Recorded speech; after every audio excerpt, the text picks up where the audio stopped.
오늘은 부암동 산책에 나섰습니다.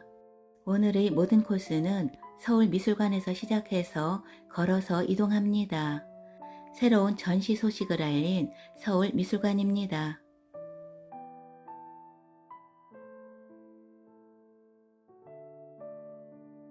예약은 필수입니다. 성인 통합 입장권으로 미술관과 석파정을 관람할 수 있습니다.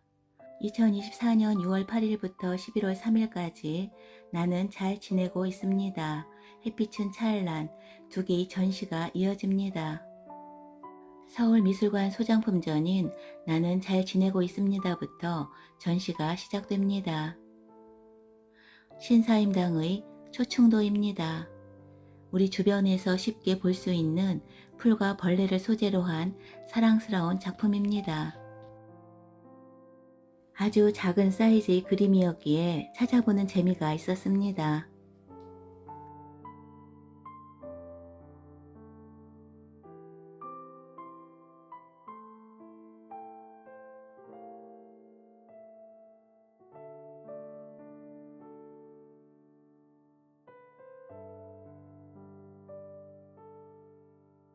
두 번째 방에서는 이응노, 천경자, 김기창, 김환기, 서세호, 김창렬 등 한국 미술을 대표하는 거장들의 주옥같은 작품과 그들의 내면을 볼 수 있는 편지글을 볼 수 있습니다.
이중섭의 사랑과 우정이라는 제목으로 전시가 이어집니다.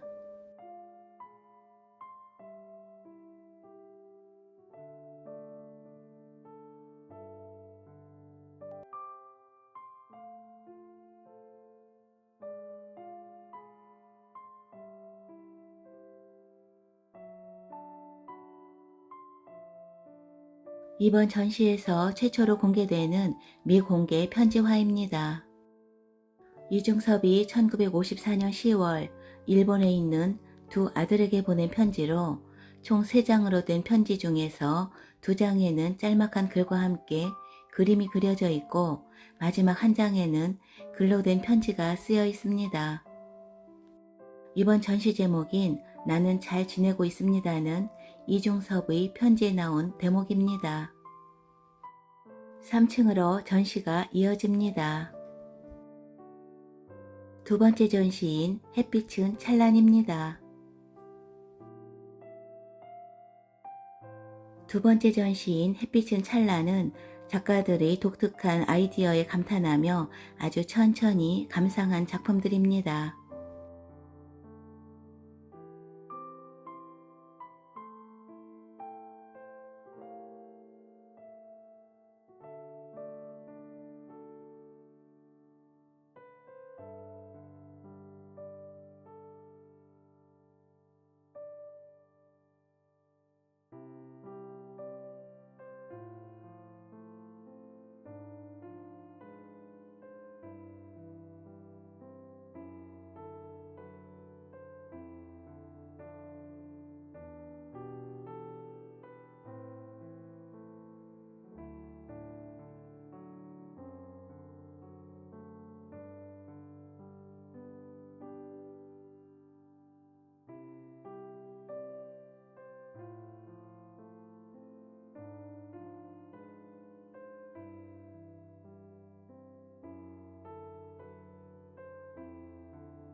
왕이 사랑한 정원 석파정으로 이동합니다.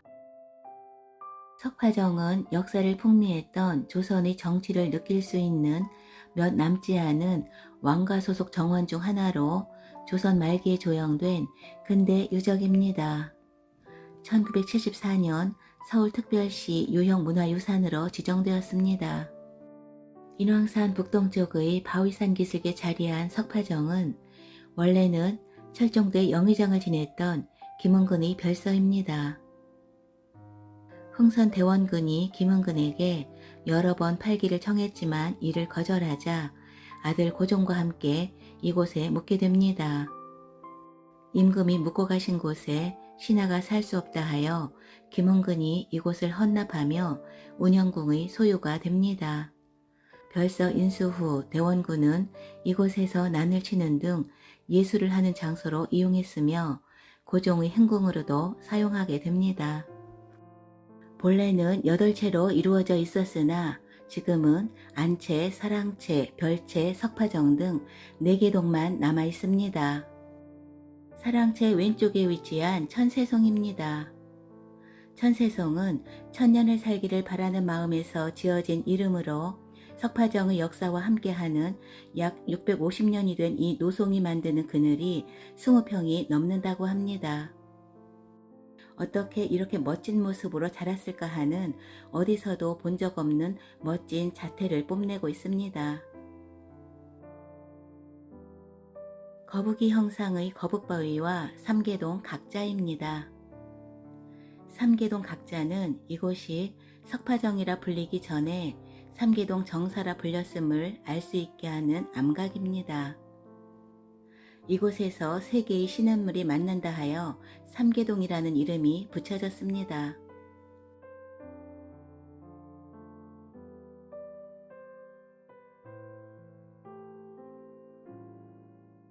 석파정은 흐르는 물소리 속에서 단풍을 바라보는 누각이라는 뜻을 가진 유수성중 관풍루라고도 불립니다. 생각보다 아주 소박한 정자 앞에는 수국이 피어 있습니다. 전통적인 한국의 정자와는 달리 바닥은 화강암으로 마감하였고 기둥의 꾸민벽과 지붕은 청나라풍으로 꾸며졌습니다. 흥선대원군이 이곳을 처음 찾았을 때 주변이 온통 바위로 된 언덕뿐이었다 하여 돌석과 언덕파를 써서 석파라 이름 지었다 하며 석파를 자신의 호로도 사용하게 됩니다. 너럭바위는 코끼리를 닮았다 하여 코끼리 바위로도 불리며 소원바위로도 불립니다. 아이가 없던 노부부가 이 바위 앞에서 소원을 빌어 등남하였다는 이야기가 전해집니다. 여유롭게 석파정의 아름다운 숲길을 천천히 걸어봅니다. 가을 단풍도 아주 아름다운 곳입니다.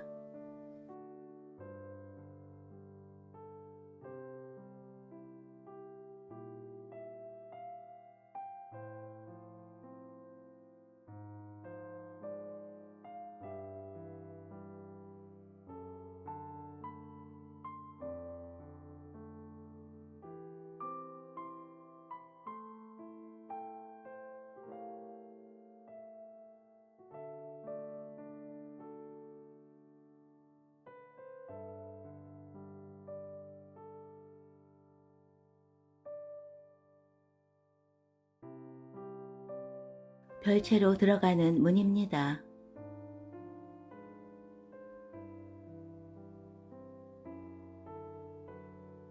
아주 정갈하게 지어진 한옥입니다.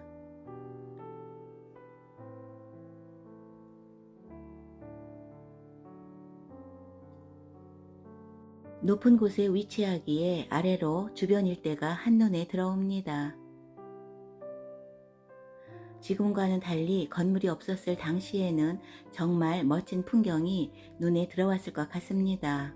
흥선대원군이 탐낼 만도 했다는 생각이 듭니다.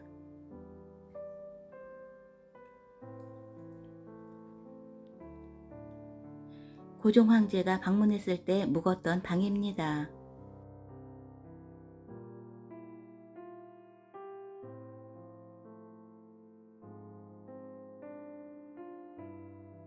별채에서 아래쪽을 내려다보니 안채의 뒤쪽에 있는 장독대가 보입니다.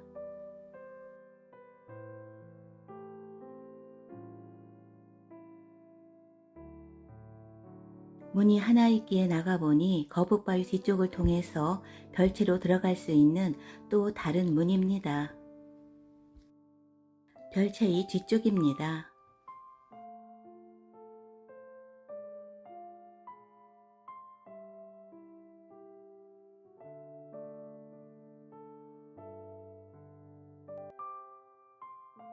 부암동 돈가스입니다. 레트로 감성의 인테리어가 돋보이는 부암동 돈가스는 7080 세대에게는 향수를 불러오는 장소가 아닐까 생각합니다. 푸짐한 양의 안심 돈가스와 계절 별미인 시원한 냉모밀입니다.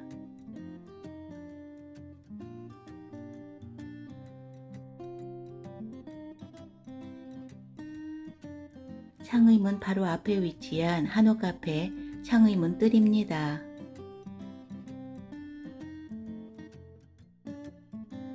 앞마당에 탐스럽게 피어있는 백합과 도라지꽃이 한옥과 참 잘 어울립니다. 내부 공간이 넓고 천정도 높아서 좋았고 주중에 방문해서 아주 조용하게 시간을 보낼 수 있었습니다.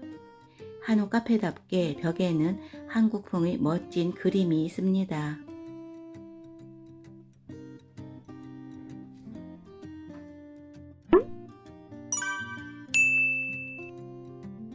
전통 수제 팥빙수로 더위를 날려봅니다. 태조 5년인 1396년에 서울 성곽을 쌓을 때 세운 사소문 중 하나인 창의문은 북문 또는 자하문으로도 불립니다. 정종수 경사 순직비와 최규식 경무관의 동상입니다. 1968년 1월 21일 김신조 사건 당시 순직하신 두 분의 경찰관을 추모하는 공간이 마련되어 있습니다. 윤동주 문학관입니다. 1969년에 지어진 청운아파트가 안전상의 이유로 2006년에 철거되며 그 자리에 청운공원이 들어섰고 그 후 방치되던 청운아파트를 위한 상수도 가합장은 윤동주 문학관으로 리모델링 되었습니다.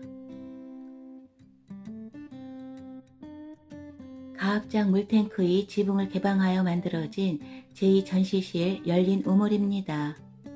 아무런 전시물이 없이 우물 안에서 고개를 들면 시시각각 변하는 하늘을 볼 수 있습니다. 제3전시실 닫힌 우물입니다. 또 하나의 물탱크를 원형 그대로 보존하여 조성하였습니다. 35년간 가합장으로 사용되면서 물이 채워졌다 비워지기를 반복하면서 생긴 물자국을 그대로 살려서 시인의 굴곡진 삶에 비유합니다.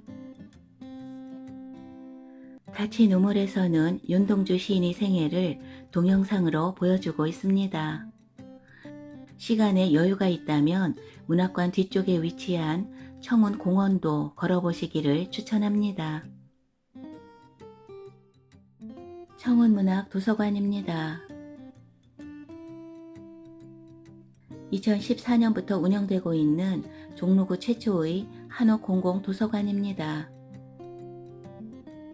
독서와 사색, 휴식의 공간이며 주민을 위한 다양한 독서와 문화예술 프로그램을 운영하고 있습니다. 2013년 철거해서 경희궁 자의로 재건축된 돈의문 뉴타운 지역에서 철거된 한옥기와 삼천여장을 재사용한 의미 있는 건축물입니다.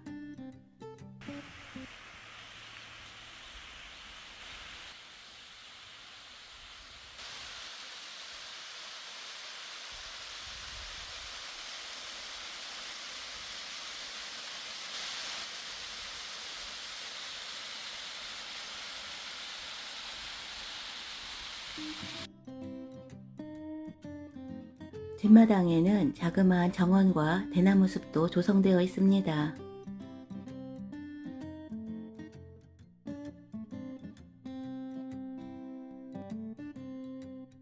한옥 열람실 운영시간은 오전 10시부터 오후 6시까지입니다. 6시 이후에는 아래층 일반 열람실을 이용합니다. 종로 구민이 아니어도 누구나 이용이 가능합니다.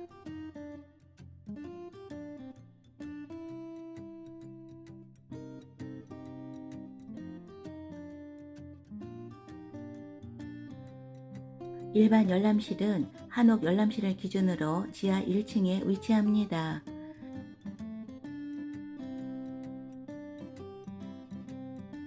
일반 열람실과 어린이 열람실이 있습니다. 여러 가지 프로그램을 운영하기 위한 다목적실입니다. 주차장 쪽으로 걸어서 이동합니다. 인왕산 초소책방 더 숲입니다. 인왕산 초소책방은 구 인왕 CP입니다. 1968년 1월 21일 김신주 사건 이후 청와대 방호를 목적으로 세워졌으며 지난 50년간 인왕산 지역을 부분 통제해왔던 경찰 초소입니다. 2018년 인왕산 전면 개방에 따라 서울시와 종로구가 뜻을 모아 기존 건물의 철근 콘크리트 골조를 살려서 폐쇄적이었던 내부 공간을 개방하고 일부 훼손되었던 자연을 복원해서 시민들의 쉼터인 북카페로 조성하였습니다. 주차가 가능하며 주차 관리인의 도움을 받을 수 있습니다. 입소문으로 많은 분들이 찾는 곳이기에 좋은 자리를 선점하기 쉽지 않습니다. 기존 경찰 초소 건물의 서측 외벽에 있었던 이 철제 출입문은 이 건물에 대한 기억을 위해서 남겨놓았습니다. 2층의 야외 테라스에서는 인왕산의 시원한 자연바람을 느낄 수 있습니다.